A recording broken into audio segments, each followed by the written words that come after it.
A nação rubro-negra já amanheceu ligada no clima de jogo e no clima de expectativa, porque o dia promete ser daqueles que mexem com o coração do torcedor. O ambiente no Rio de Janeiro já começou a ganhar aquele tom diferente. Aquela energia que só aparece quando o Flamengo entra em campo e quando o calendário aponta um clássico que carrega história, rivalidade e consequências diretas na caminhada dentro do Campeonato Brasileiro. E enquanto a bola não rola, as notícias de bastidor fervem, movimentam diretoria, departamento de futebol e até o planejamento para os próximos anos. É como se cada dia trouxesse uma nova camada de informações e decisões que podem alterar bastante o rumo das coisas dentro do clube mais popular do país.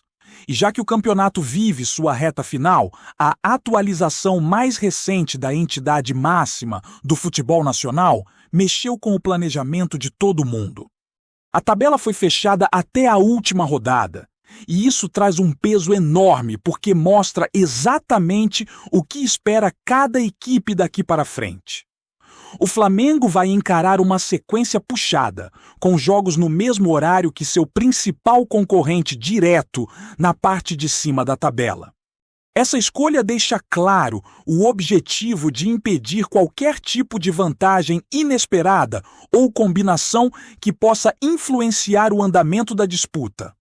Do lado rubro-negro, o choque contra o Ceará ficou marcado para o Maracanã na penúltima rodada, enquanto a rodada derradeira vai colocar o time frente a frente com o Mirassol, fora de casa, em um domingo à tarde, com todos os jogos acontecendo de uma vez só. A partir de agora, é foco total, sem espaço para deslizes. Antes da tabela ser divulgada, já havia ansiedade, mas depois que tudo ficou oficial, o clima ficou ainda mais intenso, porque cada detalhe da programação influencia diretamente a preparação. Os compromissos de sábado para frente, todos alinhados no mesmo horário entre Flamengo e Palmeiras, dão um contorno quase cinematográfico à disputa pelo topo. É aquele tipo de cenário que coloca pressão, que exige concentração e que dá ao torcedor a sensação de que cada segundo vai contar. E no meio disso tudo, ainda tem o clássico de hoje que, por si só, já mobilizaria qualquer torcida, mas que dessa vez aparece com ainda mais peso. Com provocações de um lado, confiança do outro e uma rivalidade que nunca esfria, o confronto promete ser daqueles que deixam o estádio pulsando. Só que o jogo não é a única pauta que mexe com o clube neste momento. O elenco vive uma dinâmica completamente incomum por causa da janela internacional de compromissos das seleções. Os jogadores que estavam espalhados pelo mundo começam a pousar no Rio novamente, alguns vindo de partidas intensas, outros exaustos, mas todos com a missão de estarem à disposição o mais rápido possível. A logística foi montada quase como uma operação militar. A situação envolvendo Danilo, por exemplo, passou de bastidor para urgência. Ele desembarca no final da tarde, vindo direto da Europa, sem pausa, sem descanso. A ideia é simples: chegar, se apresentar rapidamente no Maracanã, avaliar a condição física e tentar ficar apto para entrar em campo. O desafio é grande, porque ele jogou uma partida inteira no dia anterior pela seleção brasileira. E isso, naturalmente, exige atenção especial para evitar qualquer desgaste além do tolerável. E ele não é o único caso que exige cuidado. A presença de Arrascaeta também virou assunto, já que ele atuou mais de 60 minutos pelo Uruguai e ainda marcou um golaço, daqueles que fazem até quem não torce parar para rever o lance. Mesmo assim, a viagem é longa e a recuperação precisa ser analisada com seriedade. Os demais convocados também entram nesse pacote, cada um com seu próprio nível de desgaste e seu tempo de jogo. Tudo isso precisa passar pelas mãos do departamento médico, pela observação da comissão técnica e pela sensibilidade do treinador, que terá o desafio de montar uma equipe competitiva em meio a tantas variáveis. É um cenário que exige paciência, frieza e inteligência. Ao mesmo tempo em que cuida de quem chega das seleções, o Flamengo também encara um problema interno com Léo Ortiz, que não conseguiu participar plenamente dos treinos.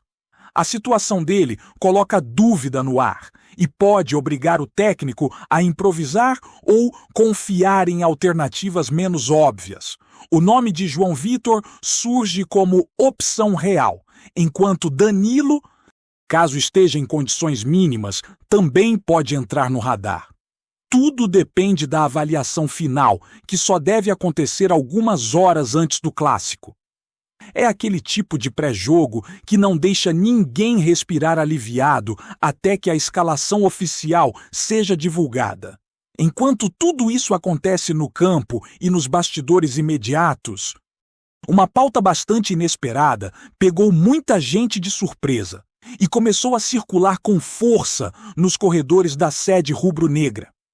Um projeto de longo prazo pode transformar completamente a estrutura da Gávea. A diretoria estuda a possibilidade de construir um hotel de alto padrão dentro do próprio complexo, utilizando parte do espaço onde hoje funciona um dos campos. A ideia, claro, ainda depende de aprovação das instâncias internas do clube, especialmente do Conselho Deliberativo, que é o responsável por avalizar qualquer movimentação estrutural desse porte. Mas o conceito existe, está sendo debatido e tem recebido elogios de alguns setores por representar uma oportunidade de ampliar o patrimônio e criar uma fonte de renda contínua. Caso avance, o hotel seria administrado por uma empresa especializada, sem envolvimento direto do Flamengo na operação diária. Seria uma parceria que, teoricamente, renderia retorno financeiro ao clube sem comprometer sua rotina esportiva. E no meio desse universo de planos, jogos decisivos e logística apertada, aparece um tema que tem mobilizado conversas cada vez mais frequentes dentro da diretoria: John Arias. O nome do colombiano voltou a ganhar espaço nos bastidores rubro-negros, e isso cria um ambiente de expectativa em torno do assunto. Ele vive um momento complicado no futebol europeu. Não recebe tantas oportunidades quanto esperava e vê sua carreira atravessando um ponto difícil. Essa vulnerabilidade desperta a atenção de alguns clubes e o Flamengo, naturalmente, aparece nesse radar. Porém, a situação é extremamente complexa porque envolve um contrato com cláusulas específicas que dão prioridade ao Fluminense caso o jogador decida retornar ao Brasil. Antes de qualquer negociação avançar, qualquer oferta que ele receba precisa ser apresentada ao Clube das Laranjeiras para que avaliem se desejam cobrir ou não. Esse detalhe jurídico torna qualquer discussão mais longa, mais delicada e cheia de elementos que vão além do simples interesse. Mesmo assim, há olhares atentos porque o mercado pode oferecer uma oportunidade rara se o valor cair. Com o técnico que o levou à Europa já fora do cargo e com o atleta sem conseguir ritmo de jogo, existe a percepção de que o momento pode ser favorável para uma movimentação estratégica. Mas ainda assim, não se trata de prioridade imediata para o clube, que tem outras necessidades mais urgentes na janela, como reforçar a defesa, buscar um goleiro reserva e encontrar um centroavante que ofereça segurança em caso de ausência do titular. Porém, isso não impede que a diretoria observe o cenário e mantenha conversas discretas sobre possibilidades futuras. E assim, Rubro-Negra avança, carregada de informação, expectativa e aquela sensação de que tudo pode acontecer nas próximas horas. Com clássico chegando, elenco se reorganizando, tabela definida e bastidores aquecidos, o torcedor se mantém atento, porque sabe que cada notícia, cada decisão e cada movimento dentro do clube pode mudar o rumo da temporada. E enquanto o torcedor vive essa expectativa que toma conta de todo mundo nas horas que antecedem o clássico, dentro do clube a movimentação segue intensa, porque ninguém quer deixar escapar nenhum detalhe que possa fazer diferença lá na frente. O ambiente no Ninho do Urubu amanheceu com um ritmo diferente, mais acelerado, com funcionários entrando antes do horário e membros da comissão técnica circulando com aquela expressão de foco total. É como se cada profissional soubesse que esse tipo de jogo pode influenciar diretamente o clima do restante da temporada. Uma vitória dá confiança, dá moral, reorganiza ambiente, enquanto um tropeço pode derrubar a tranquilidade e bagunçar o planejamento de uma semana inteira. O grupo principal começou o dia com uma bateria de avaliações físicas para entender como cada jogador chegaria para a parte final da preparação. Os atletas vindos das seleções foram os primeiros a serem observados porque trazem ritmos diferentes, viagens longas, desgaste emocional e até mudanças de fuso horário que podem atrapalhar. Arrascaeta, mesmo com o brilho individual apresentado na partida pelo Uruguai, teve que passar por testes cuidadosos, porque o desgaste muscular em jogos internacionais costuma ser mais pesado do que o normal. Danilo também virou o centro das atenções por causa da logística extremamente apertada, já que ele desembarca praticamente no limite do horário, indo direto ao estádio. A intenção da comissão sempre é usar os melhores, mas nunca colocando ninguém em risco, e é justamente essa linha tênue entre necessidade e prudência que faz o trabalho pré-jogo ser tão complexo. Enquanto isso, parte do elenco que permaneceu no Rio trabalhou nos ajustes táticos para enfrentar um adversário que sempre entra com motivação extra contra o Flamengo. Os treinos da véspera foram focados na compactação do sistema defensivo, nas trocas rápidas de passe e na transição ofensiva para aproveitar espaços que o Fluminense costuma deixar quando adianta suas linhas. A comissão técnica também conversou bastante sobre o comportamento emocional da equipe, porque esse tipo de clássico costuma ter momentos de tensão que exigem maturidade e inteligência.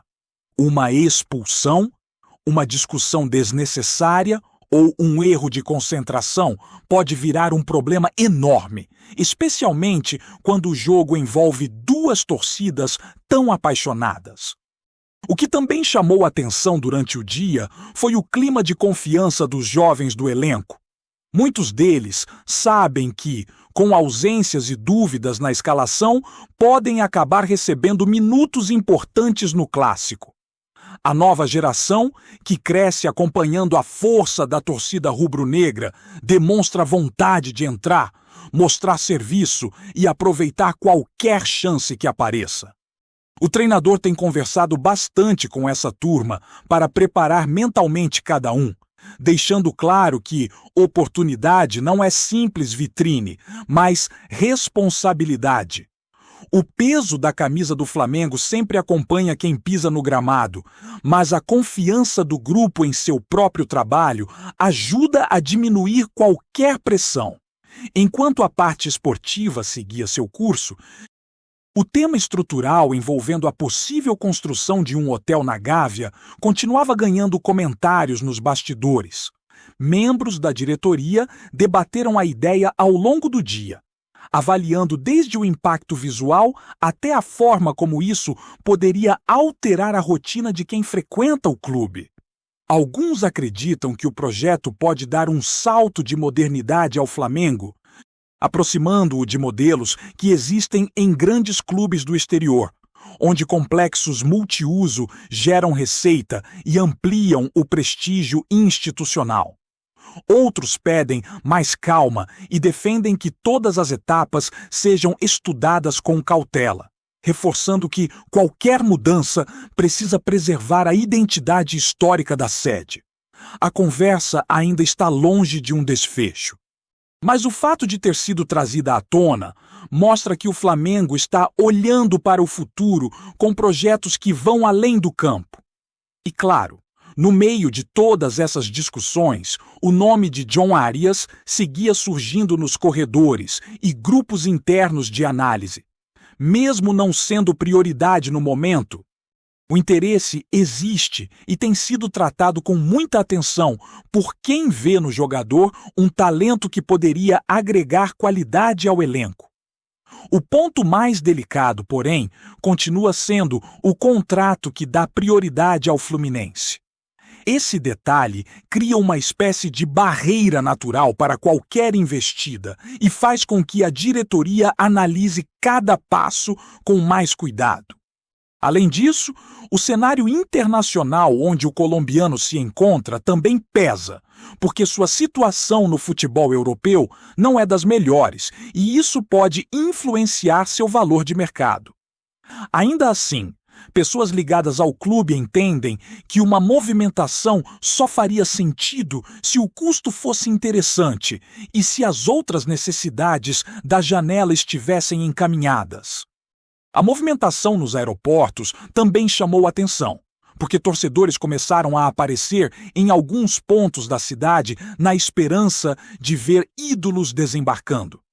A expectativa de encontrar Arrascaeta, Danilo, Matias Vinha, Varela ou outros convocados gerou pequenas concentrações de torcedores ao longo da tarde, mostrando como a torcida do Flamengo vive cada detalhe do clube. Em alguns momentos, surgiram até pequenos vazamentos de horários que deixaram grupos de torcedores ainda mais animados. Esse tipo de cena só reforça como o Flamengo mobiliza a cidade mesmo quando não está jogando, criando um impacto que poucos clubes no país conseguem igualar. Tá curtindo o vídeo? Então, deixa aquele like maroto. Comenta aí o que tu tá achando e compartilha com os parceiros de arquibancada. Bora fortalecer o Central Rubro-Negro, rapaziada! A notícia caiu como um trovão no universo do futebol. Segundo rumores que circulam nos bastidores e que ganharam força após uma nota enigmática atribuída à FIFA, o Flamengo teria recebido um novo título de campeão mundial.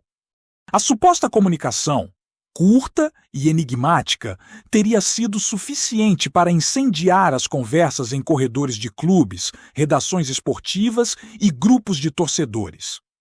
Ninguém sabe ao certo o teor completo do documento, mas o simples fato de seu conteúdo mencionar reconhecimento e ajuste histórico fez o burburinho ganhar proporções gigantescas. Entre dirigentes, o clima é de cautela misturada com euforia contida. Fontes próximas ao clube dizem que alguns cartolas foram pegos de surpresa, enquanto outros já comentam, em voz baixa, que esse desfecho seria apenas uma correção de narrativa, que vinha sendo debatida há tempos nos círculos mais fechados da entidade máxima do futebol. Há quem garanta que reuniões discretas teriam acontecido recentemente, com representantes rubro-negros apresentando documentos, recortes e registros que sustentariam a legitimidade de uma conquista antes tratada como paralela. As torcidas rivais, como era de se esperar, reagiram imediatamente. Em conversas fervorosas, questionam a validade da suposta decisão, apontam interesses políticos e insinuam que o movimento seria uma forma de agradar um dos clubes mais populares do país. Já os flamenguistas, mesmo sem confirmação oficial, tratam o rumor como combustível para novas celebrações, espalhando mensagens, memes e comemorações antecipadas pelas redes sociais. Especialistas em regulamentações internacionais do esporte ainda tentam decifrar o que poderia motivar a entidade a rever seu posicionamento sobre competições antigas. Alguns analistas afirmam que a pressão por alinhamento histórico e reconhecimento de torneios intercontinentais poderia explicar o movimento. Outros, mais céticos, sugerem que tudo não passa de um ruído ampliado por interpretações apressadas e pela ânsia do público por novidades bombásticas. Enquanto a suposta nota segue circulando de forma fragmentada e sem confirmação clara, o clima permanece de expectativa total. O futebol brasileiro, sempre fértil para histórias grandiosas, parece prestes a assistir a mais um capítulo capaz de mudar debates, reabrir discussões e acender paixões antigas. Resta agora esperar para ver se o rumor se consolida ou se será apenas mais um daqueles episódios que alimentam o imaginário esportivo e desaparecem tão rápido quanto surgem. É isso, família. Valeu demais por acompanhar até aqui. Se ainda não se inscreveu, tá moscando. Hein? Ativa o sininho para não perder nenhum papo de Mengão Raiz. Aqui é Central Rubro Negro. Aqui é Flamengo até morrer. Tamo junto!